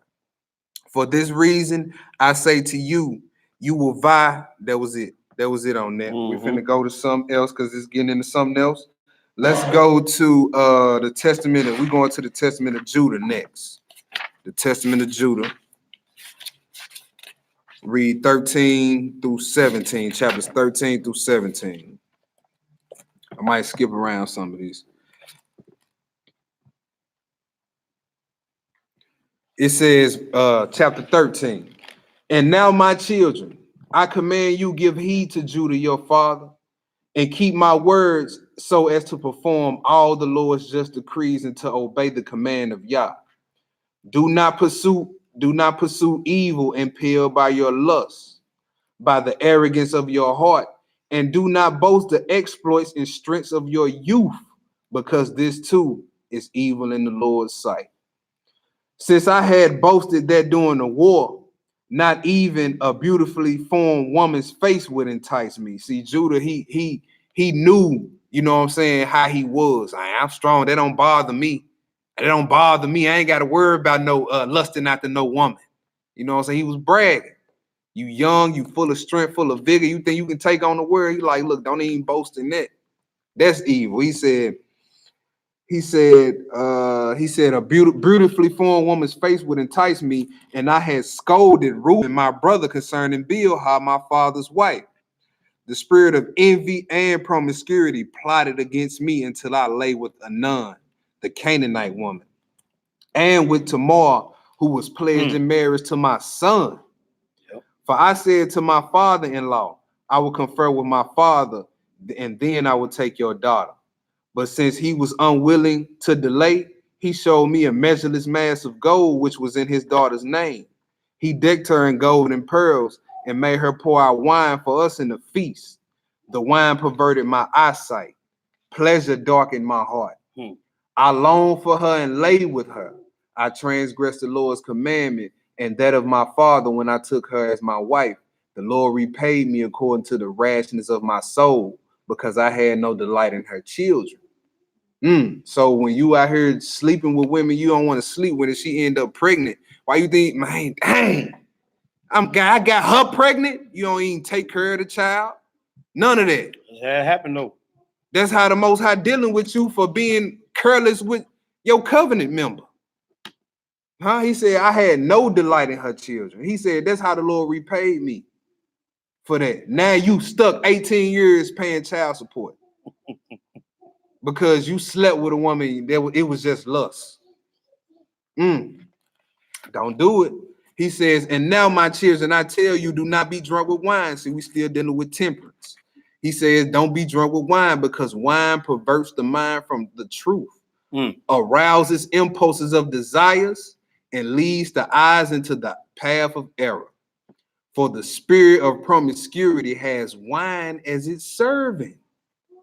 Do y'all hear that? The spirit of promiscuity has wine as its slave. So whenever you get drunk with wine, promiscuity is right there ready to jump off the leash. That lust demon right there ready to jump off the leash. Man, it says has wine as its servant for the indulgence of the mind. Wine and spirits. Yep. It says, for if anyone of you who drinks wine to the point of drunkenness, your mind is confused by sordid thoughts. Your body is kindled by pleasure to commit adultery. Then he commits sin that is unashamed. Such is the drunkard, my children. He who is drunken has no respect for no one. See, even as I was deceived, so that I was not ashamed before the throng in the city.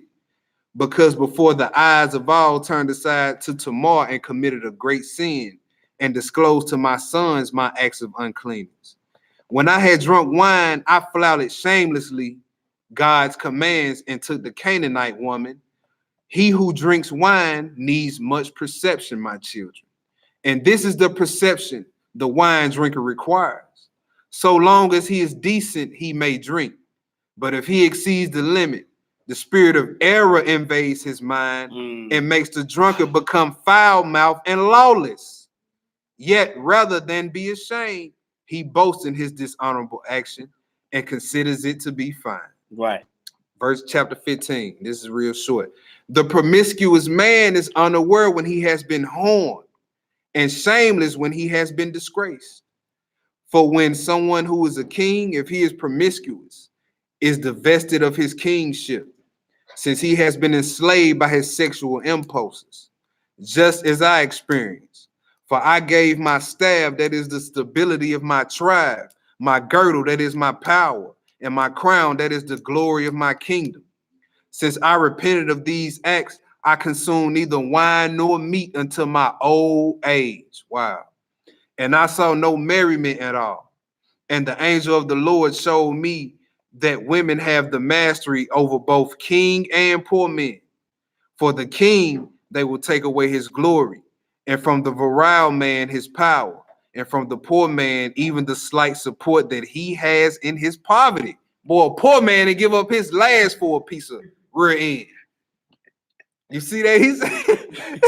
He said the woman got power over the king. I don't care what your status is.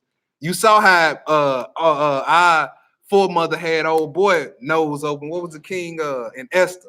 Man, he was his nose was open for Esther. Yeah. It says, verse chapter 16, take care to be temperate with wine, my children, for there are in it 4 evil spirits, desire, heated passion, debauchery, and sordid greed. If you drink wine and merriment, show due respect for the fear of Yah, you shall live. But if you drink without restraint, and the fear of Yah departs, the result is drunkenness and shamelessness sneaks in. But if ye wish to live prudently, abstain completely from drinking, in order that ye might not sin by uttering lewd words, by fighting, by slandering, by transgressing Yah's commands. Then ye should not die before your allotted time. The mysteries of God and man wine discloses. Just as I disclosed to the Canaanite woman the commandments of Yah and the mysteries of Jacob my father, which Yah had told me not to reveal.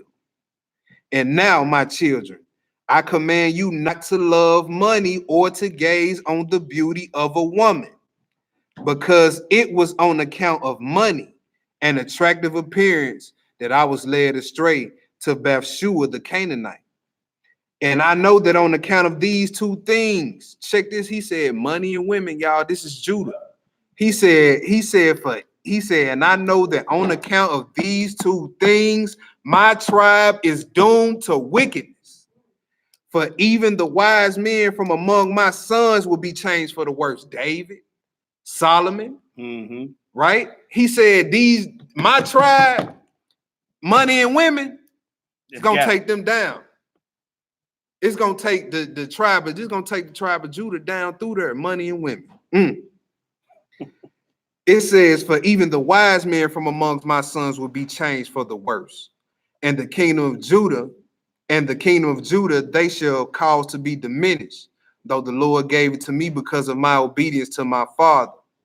For at no time did I bring grief to Jacob, my father, because everything he said I did. And Abraham, my father's father, blessed me as destined to be the king in Israel. And Jacob blessed me similarly. So I now have that through me, the kingdom will be established. All right. We got one more. I just want to read this testament. Well, two more. Let's do. Yeah, we're gonna do this apocalypse with Shadrach, and this is one of the brothers that was in the fiery furnace with Shadrach, Meshach, and the Abednego. Y'all know that. So the apocalypse of Shadrach, right? And one of the virtues we read in 2 Peter 1 was brotherly love and charity, right? So this is about love. We're gonna read this one, y'all. We're gonna wrap it up. Read the Testament of Joseph, chapters 1 through 10. That was on the list too. And right here, this one says, beloved, we must prefer nothing more than unfeigned love. We commit many faults every hour, day and night. And for this reason, let us acquire love, because it covers a multitude of sins. What do we gain, my children, if we possess everything, yet do not have saving love?